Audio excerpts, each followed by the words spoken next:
Happy Mother's Day. I remember. I remember being mobbed, attacked, and captured in my homeland together with that black woman. And when I looked at her, she cried for me. I remember.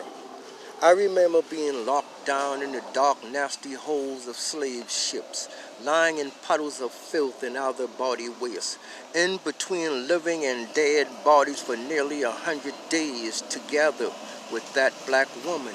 And when I looked at her, she cried for me. I remember.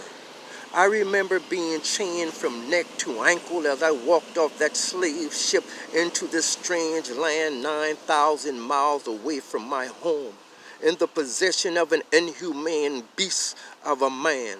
Together I walked off that ship with that black woman, and when I looked at her, she cried for me. I remember.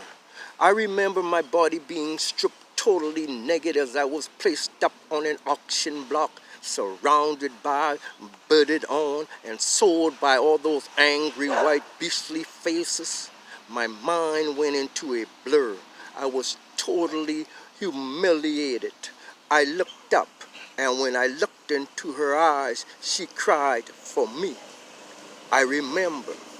I remember being enslaved and worked hard in the hottest of sun under the constant threat of brutality, day in, day out, day in, day out, damn day in and damn day out together with that black woman. And when I looked at her, she even cried for me. That's right, she cried for me. I remember.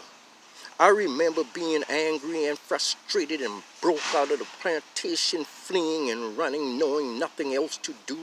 And the beast tracked me, caught me, brought me back in front of everyone, tied me to a tree naked, burned me with the hot branding iron, slashed me with the bloody leather whip until my open flesh just wrapped around the whip itself as they slid it through my wounds for another slash.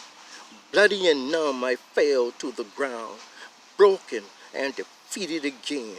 She carried me back to cover and nurse my wounds. Together we were again. I did not have the strength to look at her. She cried and cried and cried for me. I remember. I remember my woman being thrown down out in the open field by one of the savage beasts, and when the beast attempted to rape her, I grabbed him by the back of his red neck and bricked his slimy spine with my bare hands. I wanted to rip his damn head off. Half decapitated, he laid at my feet, but I did not run. At gunpoint, they walked me to the old oak tree where many had been before me. They threw a rope over the branch and put a noose around my neck. Emotionless, I stood on that platform waiting to hang. I looked up, and there she was again, just looking at me with one single tear falling from her eyes. Yes, our eyes met. We just looked and gazed.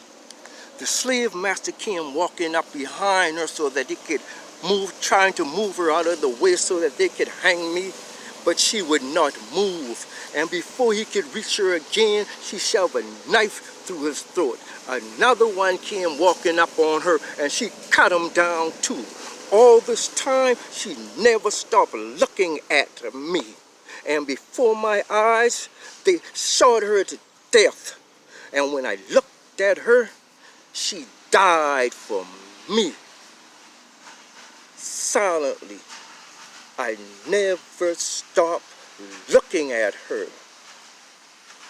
I watched, I hung, I closed my eyes, and I remember her. Happy Mother's Day to all the mothers. The same blood runs through you.